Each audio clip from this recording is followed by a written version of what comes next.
When people think about automobile OEM and plant logistics, they often assume the market is controlled by a few major players.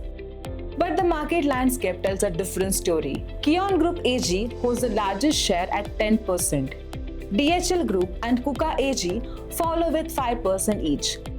GXO Logistics Inc. and Daifuku Co Limited each hold a 4% market share. At the first glance, these companies appear to be the industry's key players. But together, the top 5 represent just 28% of the total market share. That's a clear indication that market influence extends far beyond the leading names. A broad network of logistic providers, automation specialists, and regional operators supports the automobile OEM and plant logistics market worldwide. What does this structure reveal?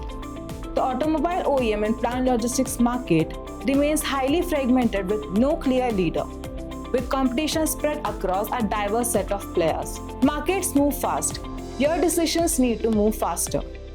The 360i research platform brings analyst-authored research and AI-powered discovery together in one place. Ask targeted market questions, track competitors, explore industry shifts, and uncover timely insights that help your teams move from data to confident actions. Connect with 360i Research and turn inspiring insights into dependable actions.